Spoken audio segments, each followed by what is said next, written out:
Right along the Syrian border, still deep in the Beqaa Valley, is the Massaya Vineyard, run by Sami and Ramsay Goza, who I was supposed to meet 5 years ago when all the came down.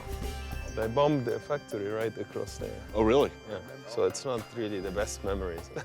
We're under brighter skies this time. Yeah, I hope it's No. bad luck. No. We have we're thankful. We have you twice in Lebanon instead of just once. The Gozan family fled from here in 1975 during the worst of the Civil War, only to return in the early 90s.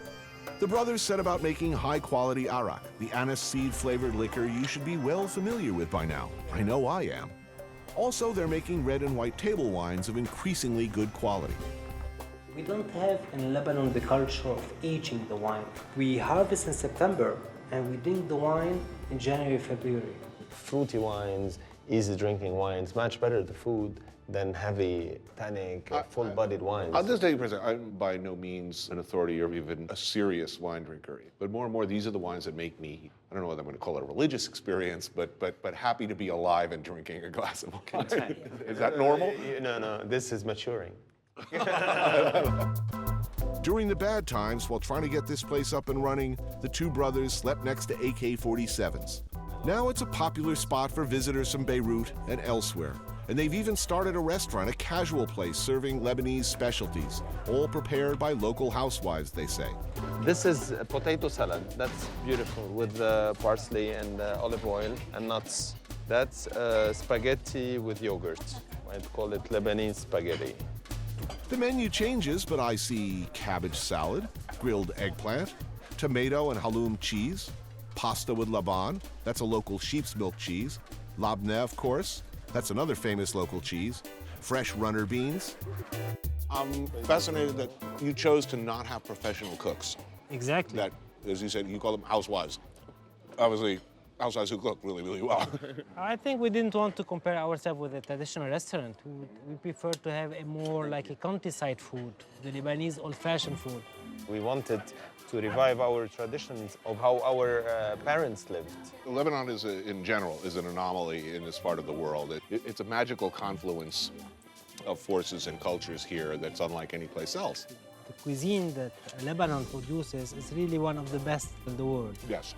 We have influences from the French that we were talking about, Right. influence from the Turks, from the Romans, from the Greek, from the Egyptians. So do you think the food is a potentially unifying force? And I will add to it wine also. Cheers. Definitely wine. Would you like to... Something hot. more food? Yeah, let's do it. Chicken shish taouk, shawarma on the fire, frike, and kibbeh bel saniyand, which means, I think, kibbeh baked on a tray. And of course, the house arak, which I drink quite a lot of.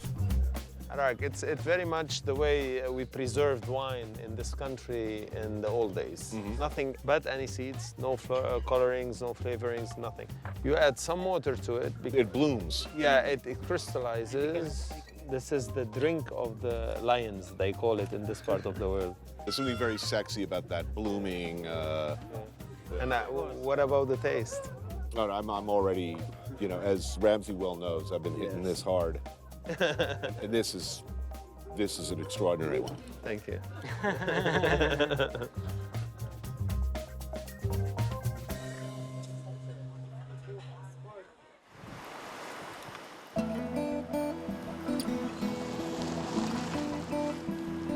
It's a lazy Sunday morning, back up the coast from Beirut to Kamal's house, last day in country. When he's not overseeing the Souk El Tayeb, Kamal calls the town of Batroun home. It's a fishing village 45 minutes north of Beirut. It reminds one, from the vantage point of Kamal's backyard anyway, a bit of Provence. So like this is like a big Sunday lunch. So we don't have like these small plates as Right. in a restaurant. Right, let's say more of a restaurant thing. Meze is typically restaurant. Yeah. I'm doing oven-baked cauliflower, seasoning it with garlic, coriander, and lemon, which is a very traditional Lebanese seasoning. And this is calamari, stuffed with rice, coriander, tomato, onions. Beautiful. So this is Suzanne. Suzanne, Kamal's friend, is known at the market as the Queen of Kibbeh. She comes from the northern, more mountainous region where it's a specialty. Raw, very, very finely minced lamb mixed with bulgur and spices and served with a simple drizzle of olive oil. And I wish I could adequately describe how delicious this stuff is and how much better than every other kibbeh, tartare, or anything that presumes to be like it I've ever had. Now, where do you think? Oh, wow, that's lovely. Is it? Are you saying for sure, for truth, or you're afraid of being shot? That is You damn can say good. the truth, Shilat. That is really good. Also on the table, it's a best of Lebanese cuisine. Fattoush, wara arish, baba gannoush made with fire-roasted eggplant, stuffed calamari, mugadara, and a variety of salads. Amazing. It's very important. How do you know a Westerner from Middle Eastern, let's say? Yeah. Like a Westerner would have, like, you know, like a cocktail plate, Right. like a little bit of everything. And for us, it's a sin, you know. Really? It's like one thing at a time, and Really? you sip a drop of arak or wine, you know. Like Now you tell me. Why didn't we should have done this day one? I'm committing terrible faux pas for a week now. No, I was like heaped up with like 12 different things. Oh my God! I don't want to hear it. Someone should have warned me. See, this is, man. You know, we don't eat with our hands in Lebanon. We eat with a bread, and we like dip it in the kibbeh or in the hummus or mutabal, or we use like a piece of vegetable. So it's like finger eating, keeping your fingers always clean.